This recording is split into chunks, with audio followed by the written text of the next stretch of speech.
Goeiemôre geliefde disipel van Jesus en baie welkom in nog 'n episode van In Jesus Bybelstudie. Ons is besig met 'n reeks oor jou identiteit in Christus en hierdie is episode 14 van die reeks. En ons is besig om te kyk na 2 Korintiërs 3 vers 18. Wat ons leer dat as ons die heerlikheid van God in sy woord sou aanskou, dit ons sal verander na dieselfde beeld, na dieselfde heerlikheid. Maar nie net dit nie, dit sal ons aanhoudend verander van een vlak van heerlikheid tot die volgende vlak van heerlikheid. Wat 'n kragtige stelling. En ek dink die eenvoud daarvan veroorsaak dat ons in die werklike krag daarvan twyfel. Kan dit so eenvoudig wees? Jy mag dalk vanoggend dink, maar ek lees al vir jare die Bybel en dit het my nog nooit verander nie. Ek het 2 vragies op daai stelling. Het jy die woord gelees met die doelbewuste mindset om die heerlikheid van God in sy woord te soek en te sien? Of was al wat jy raak gesien het, dit wat fout is met jou?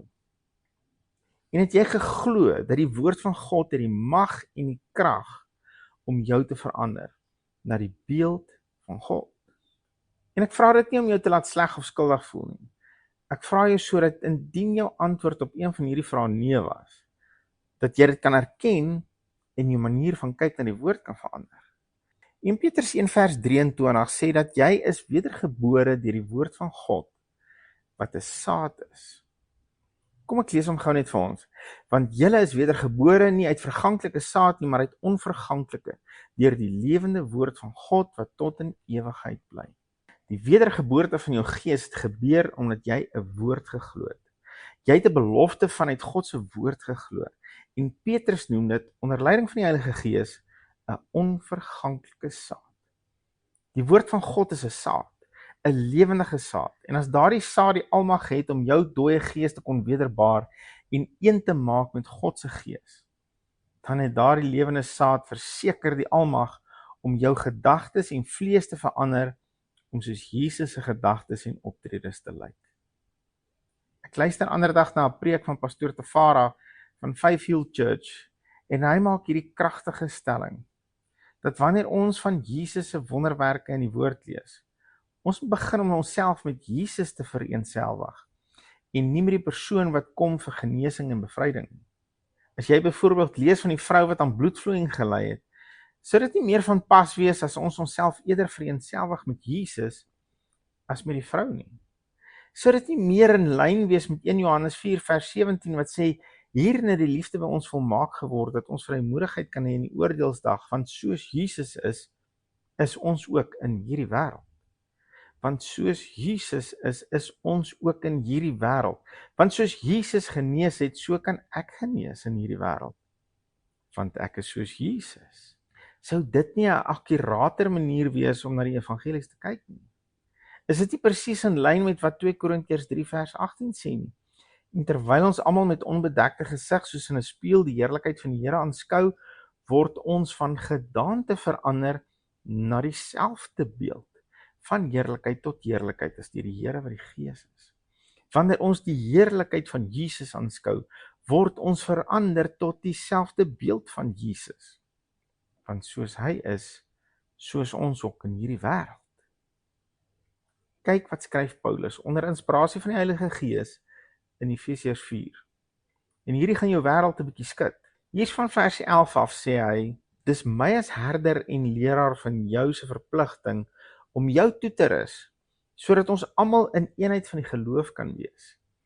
Dan sê hy in vers 13, maar voor ek my eie woorde hier gebruik, en jy dink ek wil jou nou 'n klomp wind kom voer vanoggend. Vers 13 lees so, totdat ons almal kom, tot die eenheid van die geloof, en van die kennis van die Seun van God, tot 'n volwasse man, tot die mate van die volle grootte van Christus. Tot die mate van die volle grootte van Christus. Ek gaan nie hierdie vir jou antwoord vandag nie. Vra jy vanoggend self vir die Heilige Gees, wat beteken dit om te groei tot die mate van die volle grootte van Christus?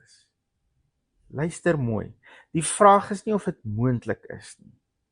Want hier sê die woord dat as ek my opdrag as herder en leraar reg uitvoer, ek jou sal help om dit te bereik. die volle mate van die grootte van Christus is absoluut moontlik en haalbaar in hierdie lewe. Want soos hy is, so is ons in hierdie wêreld. Dit is 'n lewende belofte. Die vraag vanoggend wat ek en jy vir onsself moet uitmaak is ek bereid om dit te glo? Geliefdes, hierdie woord is 'n saad. En hierdie saad is lewendig, kragtig en onverganklik en het die potensiaal van God om alles in jou lewe te verander. Alles. Is ek en jy bereid om hierdie saad in ons harte te plant? Is ek en jy bereid om hierdie woord onvoorwaardelik te glo en toe te laat dat die woord my verander tot dieselfde beeld as die beeld van Christus, tot die mate van die volle grootte van Christus, van heerlikheid tot heerlikheid?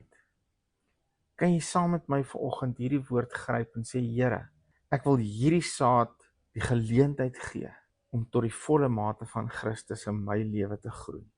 Ek gee aan u woord vandag groter autoriteit in my lewe as al my vorige ervarings en opinies. U woord het 'n groter opinie in my lewe. U woord het vandag die groter autoriteit in my lewe. En ek gee u woord die geleentheid om in my hart saad te skiet, want ek wil groei tot die volle grootte van Christus in hierdie lewe. In Jesus naam. Amen. Geliefde van Jesus, hou jou oog op Jesus en jou neus in sy woord. Shalom.